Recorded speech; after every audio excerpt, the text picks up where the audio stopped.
Hello hi friends, welcome to my channel Lilly kitchen and blogs. ఎలా ఉన్నారు friends? Today నేను మీకు healthy breakfast pesarattu ఎలా ప్రిపేర్ చేయాలో చూపించేస్తాను. ఒకసారి చూసేసేయండి. ఫస్ట్ టైం కనుక నా వీడియో చూసినట్టయితే ప్లీజ్ అండి లైక్ చేసి షేర్ చేసి సబ్స్క్రైబ్ చేయండి. ముందుగా 1.5 కప్ పెసలు తీసుకున్నాను, అలాగే హాఫ్ కప్ రైస్ తీసుకున్నాను, అలాగే కొంచెం మినపప్పు తీసుకున్నాను. ఇవన్నీ కొంచెం బాగా శుభ్రం చేసుకుని ఒక నైట్ అంతా మనం నానబెట్టుకోవాలన్నమాట. ఇవి ఒక నైట్ అంతా నానబెట్టుకున్నాక మార్నింగ్ లేసి చూస్తే ఇలాగ మనకి నానిపోతాయి అన్నమాట. సో మొత్తం అంతా పప్పు అంతా బాగా నానుతుంది కాబట్టి ఇప్పుడు మనం బాగా క్లీన్ చేసుకుని ఒక 2 టైమ్స్ కడుక్కొని మనం మిక్సీ జార్లోకి వేసుకుని మిక్సీ చేసుకోవాలన్నమాట.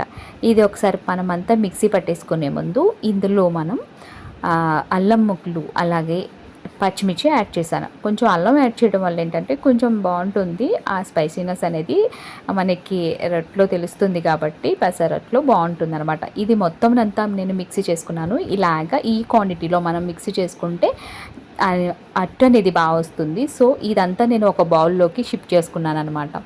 ఈ క్వాంటిటీని అంతా పెట్టుకుని కొంచెం సాల్ట్ యాడ్ చేసుకుని, అలాగే కొంచెం గట్టిగా ఉంది కాబట్టి పిండి అనేది కొంచెం వాటర్ యాడ్ చేసుకుని పక్కన పెట్టేశాను అనమాట. సో ఇక్కడ మనం పెసరొట్టికి మనం ఆనియన్స్ అనేవి మెయిన్ కదా.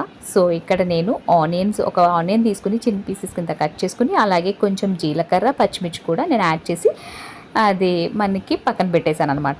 ఇక్కడ అది పక్కన పెట్టాక ఇక్కడ మనం పెసరొట్టులోకి చట్నీ అనేది ప్రిపేర్ చేసుకోవాలి కాబట్టి ఇక్కడ నేను వేరే పెనం తీసుకుని ఆయిల్ వేసుకుని అందులో కొంచెం ఎండుమిర్చి అండ్ అల్లం, వెల్లుల్లి అండ్ మినపప్పు, శనగపప్పు, అలాగే నేను ఇక్కడ టమోటో కూడా యాడ్ చేశాను. చాలామంది ఇందులో అల్లం చట్నీనే యూజ్ చేస్తారు, బట్ నేను అల్లం బదులు కొంచెం అల్లం యాడ్ చేశాను. అలాగే ఇక్కడ టమోటో కూడా యాడ్ చేసి కొంచెం చింతపండు, కరివేపాకు యాడ్ చేసి మొత్తం అంతా ఫ్రై చేసుకుంటున్నాను అనమాట.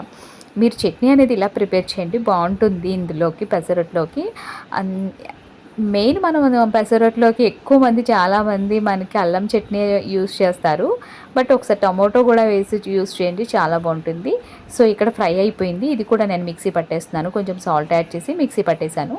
సో చట్నీ క్వాంటిటీ అనేది ఇలా వచ్చింది, చాలా స్పైసీగా వచ్చింది, బాగుంది.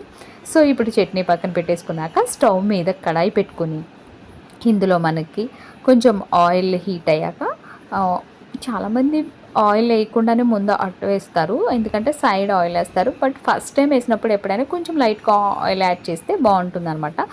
సో నేను ఇక్కడ ఆయిల్ యాడ్ చేసేసి అట్టు వేసేసాను. దాని మీద మనం ఆల్రెడీ ఆనియన్స్ అన్ని ప్రిపేర్ చేసుకున్నాం కదా, అది కూడా వేసేసాను.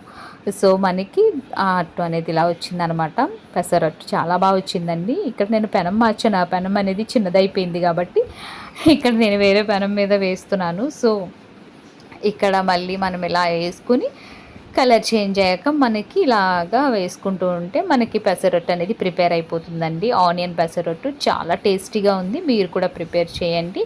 ఇది హెల్దీ కూడా చాలా. మనకి ఏంటంటే మనం పెసలు చాలామంది నానబెట్టుకుని తింటారు కదా మొలకెత్తాక, అలా కాకుండా అప్పుడప్పుడు ఇలా మనకి బ్రేక్ఫాస్ట్లో కూడా ప్రిపేర్ చేసుకోండి, చాలా బాగుంటుంది. ప్రాసెస్ ఎక్కువే బట్ బాగుంటుంది, ఒకసారి ట్రై చేయండి. నాకైతే చాలా బాగా వచ్చింది. మీరు కూడా ఈ క్వాంటిటీలో పెసరట్టు అనేది ప్రిపేర్ చేసుకోండి. మీకు నచ్చితే కనుక లైక్ చేసి షేర్ చేసి సబ్స్క్రైబ్ చేయండి. Thank you for watching. Bye.